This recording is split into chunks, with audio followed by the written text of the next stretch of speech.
Queen sacrifice, check. Queen takes, pawn push, check. Bishop blocks the check. Bishop captures bishop, checkmate. Hello. This video on my YouTube channel got a lot of activity and a lot of questions and things, so I decided to do a video. In this position right here, right, there's a lot of things that are going on.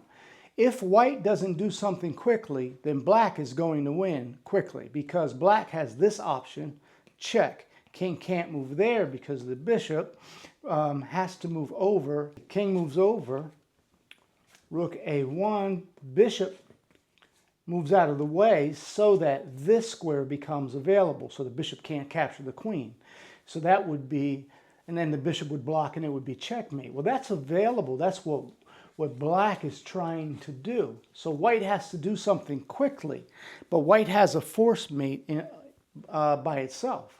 So what white does in the force mate, right, first of all, in this game, white has a posted knight on the 6th rank. If you get a knight to the 6th rank, it's as strong as a rook. Look at all the powerful squares that is hitting, right?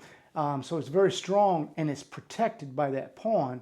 So that makes it incredibly strong, right? It takes that as a flight square away. And then there's your checkmate square most of the time.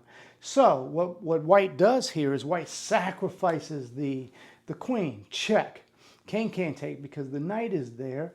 So then this queen here captures. Now what's also important, right, is that this queen is blockading this pawn. And a pawn on the 6th rank is as strong as a knight. On the 7th rank is as strong as a rook. It gets stronger as it walks up the board. So this queen is actually in an important position, which you'll see in a minute. But when the queen moves to capture, which it has to capture the white queen, and now black has the determining move here. And because of that sacrifice, this becomes available because of the moving of this queen. So sometimes in chess, you have to move your pieces where you want them to be, right? So what white does here is actually moves black's queen away from the blockade square and so he doesn't capture him back. The goal isn't to capture the queen back. The goal is to checkmate the king. So the way that he does it is, once that queen moves away from blockading on d6, then you push this pawn forward, right? So now this pawn has become stronger and is participating in what's going to be a checkmate, right, to some degree.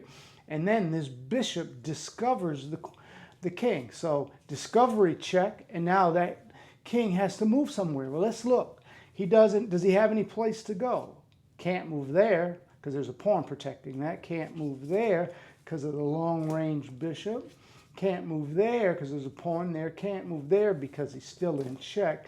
Can't move there, can't move there, can't move there because of the knight and the pawn. So guess what? He doesn't really have any place to move, right? His bishop to c4 to block the check. Then this strong, nasty check, checkmate. Right?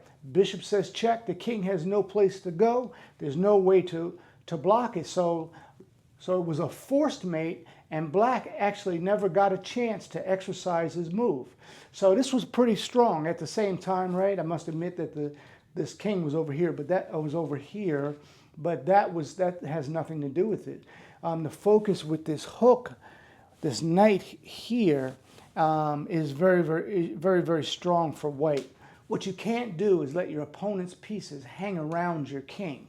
This knight can't be parked around your king because he takes too many important squares away, right? You can't let the pawns just advance into your camp on your side of the board and release other pieces towards your king. You can't have 3 of your main pieces on the back rank, and you have to have your king very, very safe. You really want your king to be behind a blanket of pawns if you can have them. So that was that opening that So that was that puzzle that I shared on YouTube that I felt was worthy of description because of the commenting and the interest in that puzzle. So I hope you enjoyed this analysis, and thank you for tuning in to Forked King.